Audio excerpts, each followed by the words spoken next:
നിയമസഭാ തെരഞ്ഞെടുപ്പ് ഒരുക്കങ്ങൾ വേഗത്തിലാക്കുകയാണ് കോൺഗ്രസ്. തെരഞ്ഞെടുപ്പ് പ്രചാരണ സമിതിയുടെ അധ്യക്ഷനായി രമേശ് ചെന്നിത്തലയെയും സഹ അധ്യക്ഷനായി ശശി തരൂരിനെയും ഹൈക്കമാൻഡ് ചുമതലപ്പെടുത്തി. ഷാഫി പറമ്പിലാണ് ഈ സമിതിയുടെ കൺവീനർ. 7 പേരടങ്ങുന്ന പ്രചാരണ സമിതി അംഗങ്ങളെയും തെരഞ്ഞെടുത്തു. ബെന്നി ബെഹനാനാണ് പ്രകടന പത്രിക കമ്മിറ്റിയുടെ ചെയർമാൻ. കൊടിക്കുന്നിൽ സുരേഷാണ് ഈ കമ്മിറ്റിയുടെ ഉപാധ്യക്ഷൻ. കോൺഗ്രസിന്റെ ആദ്യഘട്ട സ്ഥാനാർത്ഥി പ്രഖ്യാപനം ഏതാണ്ട് 20-ാം തീയതിക്ക് മുമ്പ് തന്നെ ഉണ്ടാകുമെന്നാണ് വിവരങ്ങൾ.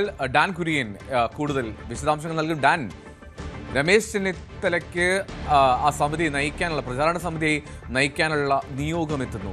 സ്വാഭാവികമായും അതിൽ ചില കാര്യങ്ങൾ ചേർത്ത് വായിക്കപ്പെടുകയും ചെയ്യും.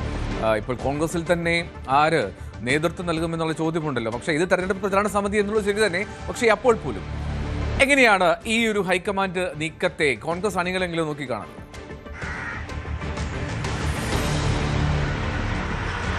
നിർണായകമായ നിയമസഭാ തെരഞ്ഞെടുപ്പിൽ ജയമുറപ്പാക്കുക, നേതൃത്വത്തിന് പൂർണ്ണമായ പിന്തുണ ഉറപ്പാക്കിക്കൊണ്ട് ഭിന്നതകൾക്ക് അവസരമൊരുക്കാതെ എല്ലാവരും ഒറ്റക്കെട്ടായി മുമ്പോട്ട് കൊണ്ടുപോവുക എന്ന ഒരു ലക്ഷ്യത്തോടെയാണ് ഇത്തരത്തിലൊരു കമ്മിറ്റിക്ക് കോൺഗ്രസിൻ്റെ ദേശീയ നേതൃത്വം രൂപം നൽകിയിരിക്കുന്നത്. നേരത്തെയും പ്രചാരണ സമിതികൾ ഉണ്ടാകാറുണ്ട്, അതിന് അധ്യക്ഷന്മാരുണ്ടാകാറുണ്ട്. പക്ഷേ ഇത്തവണത്തെ പ്രത്യേകതയാണ് എടുത്തു പറയേണ്ടുന്നത്. അതായത് കോൺഗ്രസിൻ്റെ പ്രവർത്തക സമിതി സ്ഥിരാംഗമായ ശശി തരൂർ തൊട്ട് താഴെ നിൽക്കുമ്പോൾ അതിന് മുകളിലായി രമേശ് ചെന്നിത്തലയെ ഈ കമ്മിറ്റിയുടെ അധ്യക്ഷനായി ചുമതലപ്പെടുത്തിയിരിക്കുന്നു എന്നതാണ് അതിലെ ഏറ്റവും പ്രധാനപ്പെട്ട കാര്യം. അതായത് ഏറെക്കാലമായി നേതൃത്വവുമായി അസ്വാരസ്യങ്ങളെ തുടർന്ന് പരസ്യമായ പ്രതികരണങ്ങൾക്ക് വരെ തയ്യാറായിരുന്ന ശശി തരൂരിനെ കേരളത്തിൻ്റെ നിയമസഭാ തെരഞ്ഞെടുപ്പിൻ്റെ നിർണായകമായ ഒരു ചുമതലയിലേക്ക് കൊണ്ടുവരാൻ ദേശീയ നേതൃത്വം തയ്യാറായിരിക്കുന്നു. രമേശ് ചെന്നിത്തലയും ശശി തരൂരും ഷാഫി പറമ്പിലുമാണ് പ്രധാനപ്പെട്ട ചുമതലയിൽ പ്രചാരണ സമിതിയിലുള്ളത്.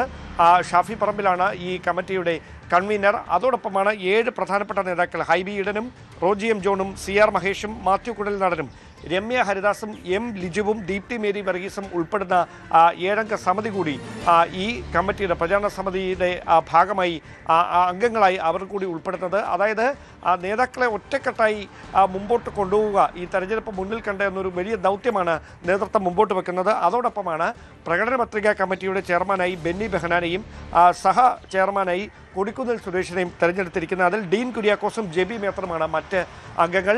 അതായത് തെരഞ്ഞെടുപ്പ് ലക്ഷ്യം വെച്ചുകൊണ്ട് സ്ഥാനാർത്ഥി പട്ടികയ്ക്ക് ഏറെക്കുറെ ആദ്യഘട്ട പട്ടിക പുറത്തു വരുന്നതിന് മുമ്പ് തന്നെ ഈ തെരഞ്ഞെടുപ്പിൻ്റെ പ്രചാരണ സമിതിയെ നിയോഗിക്കുന്നതിലൂടെ കോൺഗ്രസ് എത്രമാത്രം ഗൗരവത്തോടെയാണ് ഈ തെരഞ്ഞെടുപ്പിനെ നോക്കിക്കാണുന്നത് എന്ന് ഉറപ്പിച്ച് പറയാം. അതായത് ദേശീയ നേതൃത്വത്തിനും കേരളത്തിലെ വിജയം അനിവാര്യമാണ്. കാരണം മറ്റ് സ്ഥലങ്ങളിലൊക്കെ കോട്ടം തട്ടി നിൽക്കുമ്പോൾ കേരളത്തിൽ ജയം ഉറപ്പാക്കേണ്ടത് ദക്ഷിണേന്ത്യയിൽ കോൺഗ്രസിൻ്റെ വലിയൊരു കടന്നുവരവിന് അത് വഴിവെക്കും, അല്ലെങ്കിൽ ഒരു ഉയർത്തെഴുന്നേൽപ്പിന് വഴിവെക്കും എന്നുള്ള വലിയ പ്രതീക്ഷയിലാണ് കോൺഗ്രസിൻ്റെ ദേശീയ നേതൃത്വം. അതുകൊണ്ട് തന്നെയാണ് AICC പ്രതിനിധികൾ നേരിട്ട് കേരളത്തിൽ ക്യാമ്പ് ചെയ്തുകൊണ്ട് ഈ തെരഞ്ഞെടുപ്പ് ഒരുക്കങ്ങൾ വിലയിരുത്തുന്നത്, ഇതുമായി ബന്ധപ്പെട്ട മറ്റ് നടപടിക്രമങ്ങളിലേക്ക് കടക്കുകയൊക്കെ ചെയ്തിരിക്കുന്നത്. അങ്ങനെയെങ്കിൽ ആദ്യഘട്ട സ്ഥാനാർത്ഥി പട്ടിക വരുന്ന 20-ാം തീയതി പ്രഖ്യാപിക്കുന്നതിന് മുമ്പ് തന്നെ ഈ പ്രചാരണ സമിതിക്ക് രൂപം നൽകിയിരിക്കുന്നു. അതുമായി ബന്ധപ്പെട്ട പ്രവർത്തനങ്ങളിലേക്ക് അവർ കടന്നിരിക്കുന്നു എന്നതാണ് ശ്രദ്ധേയമായിട്ടുള്ള കാര്യം. ഇനി പ്രചാരണ സമിതി യോഗം ചേരും. അവിടെ രമേശ് ചെന്നിത്തലയെ ഈ ഒരു തെരഞ്ഞെടുപ്പിൻ്റെ നിർണായകമായ ചുമതല കൈമാറുന്നതിലൂടെ വലിയ തരത്തിൽ, അതായത് കോൺഗ്രസിനെ ആര് നയിക്കും എന്ന തരത്തിലുള്ള ചർച്ചകൾ ഒരു വശത്ത് പുരോഗമിക്കുന്നുണ്ട്. പ്രതിപക്ഷ നേതാവ് VD സതീശൻ, അദ്ദേഹം പ്രതിപക്ഷ നേതാവായിരുന്നുകൊണ്ട് UDF ചെയർമാനായി ഇപ്പോൾ കേരള യാത്ര, പുതുയുഗ യാത്ര നടത്തിക്കൊണ്ടിരിക്കുകയാണ്. അതിനിടയിലാണ് ഈ പ്രചാരണ സമിതിയെ നയിക്കാനായി രമേശ് ചെന്നിത്തലയെ നിയോഗിച്ചുകൊണ്ടുള്ള നിർണായകമായ തീരുമാനം ഹൈക്കമാൻഡിൻ്റെ ഭാഗത്തുനിന്നുണ്ടാകുന്നത്. അതായത് ആരെയും മാറ്റി നിർത്താതെ എല്ലാവരെയും ചേർത്ത് നിർത്തിക്കൊണ്ട് ഒരു കൂട്ടായ നേതൃത്വമാകും കേരളത്തിൽ തെരഞ്ഞെടുപ്പിനെ നയിക്കുക എന്ന കൃത്യമായൊരു സന്ദേശം പ്രവർത്തകർക്കിടയിൽ നൽകിക്കൊണ്ടാണ് ഹൈക്കമാൻഡ് ഇങ്ങനെ ഒരു തീരുമാനമെടുത്തിരിക്കുന്നത്. എന്തായാലും നേതാക്കളുടെ പ്രതികരണങ്ങൾ കൂടി ഇതുമായി ബന്ധപ്പെട്ട് പുറത്തു വരേണ്ടതുണ്ട്. എന്തായാലും ശശി തരൂർ ഉൾപ്പെടെ പ്രചാരണ രംഗത്ത് സജീവമാകുന്നത് കോൺഗ്രസിന് വലിയ ആത്മവിശ്വാസമാകും നിയമസഭാ തെരഞ്ഞെടുപ്പിൽ നൽകുകയെന്ന വിലയിരുത്തലാണ് കോൺഗ്രസ് ഹൈക്കമാൻഡ്. ഡാൻ സൂചിപ്പിച്ചതുപോലെ തന്നെ ശശി തരൂരിന്റെ കാര്യത്തിലേക്ക് എത്താം. അതിന് മുമ്പ് ഈ തെരഞ്ഞെടുപ്പ് പ്രചാരണ സമിതി ചെയർമാൻ എന്നുള്ളതാണ് ആ പോസ്റ്റ്. പക്ഷേ അതിൻ്റെ അപ്പുറത്തേക്ക് അതിൽ ഏറ്റവും പ്രധാനപ്പെട്ട കാര്യം ഈ തെരഞ്ഞെടുപ്പിലെ തന്ത്രങ്ങൾ ആവിഷ്കരിക്കുന്നതിന് നേതൃത്വം നൽകേണ്ട ആൾ എന്ന തരത്തിലാണല്ലോ അതിനെ നമ്മൾ ചേർത്ത് വായിക്കേണ്ടത്. അതായത് ഇനി വരുന്ന തെരഞ്ഞെടുപ്പിൽ കോൺഗ്രസിൻ്റെ തന്ത്രങ്ങൾ ആവിഷ്കരിക്കുന്ന ആൾ അത് രമേശ് ചെന്നിത്തല നേതൃത്വം നൽകുന്ന സമിതിയാണ് എന്നുള്ളതാണ്. അവിടെയാണ് ഈ കോൺഗ്രസിൽ ആരായിരിക്കും നയിക്കേണ്ടത് എന്നുള്ള പലതരത്തിലുള്ള ചർച്ചകൾ നടക്കുന്ന സാഹചര്യത്തിൽ ഈ തീരുമാനം നിർണായകമാവുന്നതെന്ന് തോന്നുന്നു. ഈ വി ഡി സതീശൻ്റെ അനുയായികളൊക്കെ അതിനെ എങ്ങനെയാക്കി നോക്കിക്കാണുക എന്നുള്ള ഒരു ചോദ്യം കൂടിയില്ലേ?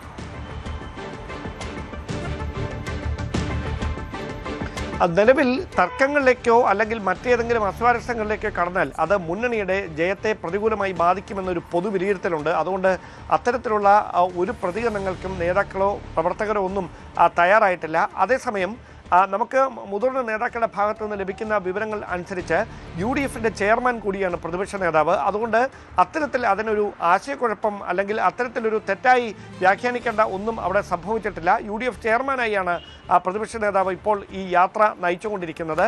മാത്രമല്ല മുഖ്യമന്ത്രി ആരാകും, UDF അധികാരത്തിൽ വന്നാൽ ആരായിരിക്കും മുഖ്യമന്ത്രിയാകുക എന്ന കാര്യത്തിൽ ഒരു തീരുമാനവും നേതൃത്വം ഇപ്പോൾ കൈക്കൊണ്ടിട്ടില്ല. ആ കാര്യങ്ങളൊക്കെ തെരഞ്ഞെടുപ്പിന് ശേഷം രാഷ്ട്രീയ സാഹചര്യങ്ങൾ വിലയിരുത്തിക്കൊണ്ട് മാത്രമേ അത്തരം നീക്കങ്ങളിലേക്കൊക്കെ കടക്കുകയുള്ളൂ. അതിനപ്പുറത്തേക്ക് ഒരു പേര് ഉയർത്തി കാണിച്ചുകൊണ്ടല്ല ഈ തെരഞ്ഞെടുപ്പിനെ നേരിടുന്നത് കോൺഗ്രസ്.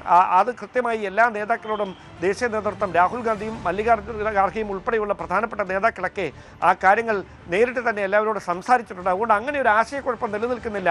അത് രാഷ്ട്രീയമായി നേതൃത്വത്തിനിടയിൽ ഭിന്നതയുണ്ടാക്കാനായി ചിലർ നടത്തുന്ന നീക്കങ്ങൾ മാത്രമാണ് എന്ന വിലയിരുത്തലാണ് മുതിർന്ന നേതാക്കളൊക്കെ. അതിനപ്പുറത്തേക്ക് ഏതെങ്കിലും ഒരു പേര് കോൺസെൻട്രേറ്റ് ചെയ്തുകൊണ്ടല്ല ഈ തെരഞ്ഞെടുപ്പിനെ കോൺഗ്രസ് നേരിടുന്നത് എന്നതാണ് അവർ പറയുന്നത്. ബിഗ് ഫോർ എന്നൊരു നമ്പർ അല്ലെങ്കിൽ അങ്ങനെ ഒരു ചെറിയ ഷോർട്ട് ഫോമിലാണ് ഈ നേതാക്കളെ ഒരുമിച്ച് ചേർത്തുകൊണ്ടുള്ള ഈ ഒരു പുതിയ പ്ലാറ്റ്ഫോമിന് ഈ ദേശീയ നേതൃത്വം പേര് നൽകിയിരിക്കുന്നത്. അവിടെയാണ് ശശി തരൂരും രമേശ് ചെന്നിത്തലയും ഷാഫി പറമ്പിലും വി ഡി സതീശനും ഒക്കെ അടങ്ങുന്ന, അതായത് മുതിർന്നവരുടെയും യുവാക്കളുടെ ഒരു ബ്ലെൻഡ് ഈ തെരഞ്ഞെടുപ്പിൻ്റെ പ്രചാരണത്തിനായി മുമ്പോട്ട് വെക്കുന്നതിലൂടെ നേതാക്കൾക്കിടയിൽ സാധാരണയായി കോൺഗ്രസിൻ്റെ തെരഞ്ഞെടുപ്പ് രാഷ്ട്രീയത്തിലേക്ക് വരുമ്പോൾ അല്ലെങ്കിൽ സ്ഥാനാർത്ഥികളുടെ ചർച്ചകളിലേക്കൊക്കെ വരുമ്പോൾ സാധാരണയായി ഉണ്ടാകാറുള്ള തർക്കങ്ങളുണ്ട്, അസ്വാരസ്യങ്ങളുണ്ട്.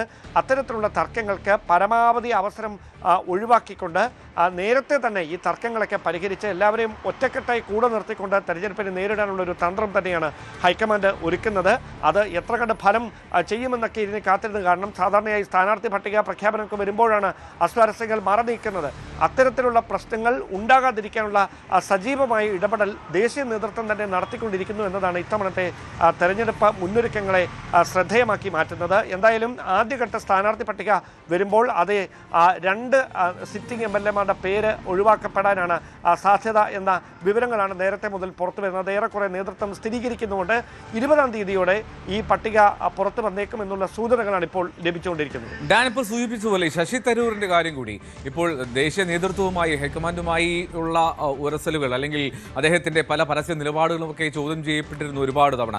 അപ്പോൾ ഈ തരൂരിനെ സംസ്ഥാനത്തിന്റെ ഈ തെരഞ്ഞെടുപ്പിൽ ഒരു നിർണായക ഭാഗമാക്കുക എന്നുള്ളത് അത് ബോധപൂർവമുള്ളൊരു നീക്കമായി കാണണ്ടേ? മാത്രമല്ല അവരുടെ ചോദ്യം ശശി തരൂർ അത്രമാത്രം സജീവമായി നിൽക്കുമോ എന്നുള്ളതാണ്. കേരളത്തിലെത്തി ഈ തെരഞ്ഞെടുപ്പ് പ്രചാരണത്തിൽ ഇത്ര സജീവമായ ശശി തരൂർ ഉണ്ടാകുമോ എന്നുള്ള ചോദ്യം കൂടി സ്വാഭാവികമായും ഉയരില്ലേ? അതായത് മഹാപഞ്ചായത്തിൻ്റെ വേദിയിൽ എറണാകുളത്ത് വെച്ച് അദ്ദേഹത്തെ വേദിയിൽ വെച്ച് അവഗണിക്കുന്ന സാഹചര്യം ഉണ്ടായി എന്നിടത്താണ് തരൂർ അമർഷം പരസ്യമാക്കുന്ന തരത്തിലേക്ക് കാര്യങ്ങൾ മാറിയത്. അദ്ദേഹം പരസ്യ പ്രതികരണത്തിനൊന്നും തയ്യാറായില്ല എങ്കിലും കൃത്യമായി വായിച്ചെടുക്കാമായിരുന്നു അദ്ദേഹത്തിൻ്റെ നീരസം.